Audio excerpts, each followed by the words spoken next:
Michael, we'd like to go next on the basis we're very similar characters. Who said that? I said that. Bloody hell. Well, first of all, I'd like to thank you for inviting someone from the other university to join the panel this evening. That's a particular tribute, which I greatly appreciate. Peter said he wasn't sure about success, and I think we perhaps need to think about success and the definition of success, and I'm by no means certain that I qualify, and I'll come back to the definition of success in a moment or two. You do need luck. It's extremely important. If I look back on my life, luck was an extremely important factor, and you can't predict it, and you can't really expect it. But Peter's also right that you can, to a large extent, make your own luck. And the two qualities that I think you need most if you want to achieve your objectives, whatever they are hard work, which Peter's talked about. He's absolutely right about that. And persistence. Particularly in politics, persistence is absolutely vital. It took me an awfully long time to get into the House of Commons.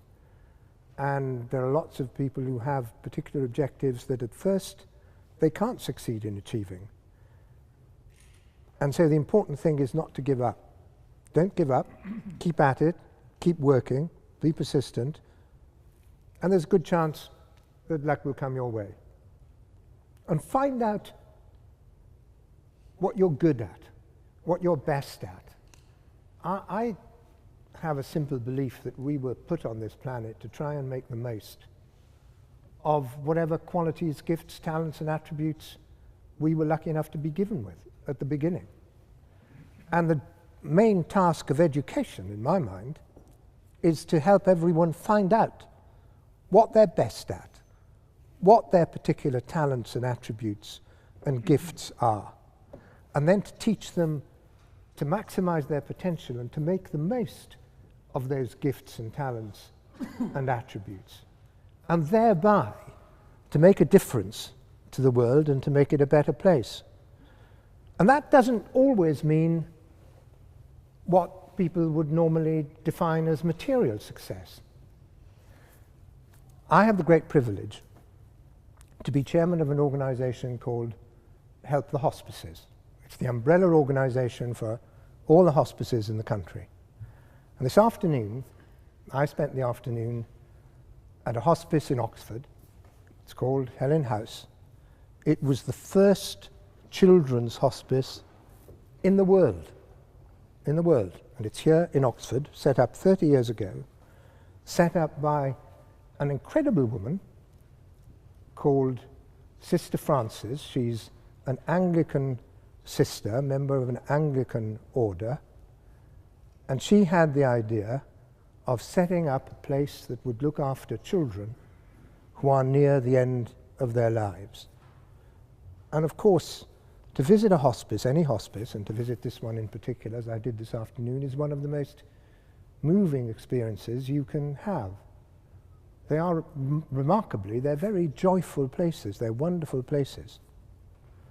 And on any measure of success which I would define, Sister Frances, whom you won't ever have heard of, and who I'm sure is a woman of very modest means, is one of the most successful people I've ever come across, and someone who has in so many ways made a huge difference to the families of those who've come under her care and under the care of the hospice, and to the community in which she lives.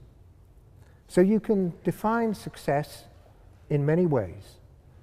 And the thing I would like to leave you with, the thought I would like to leave you with, is find out what you're best at. Find out how you can make the greatest use of whatever talents, gifts, attributes you're lucky enough to have been given, and then work hard and persistently to make the most of those talents. And in that way, you'll be successful, and you'll make the greatest and most positive contribution to the community in which you live.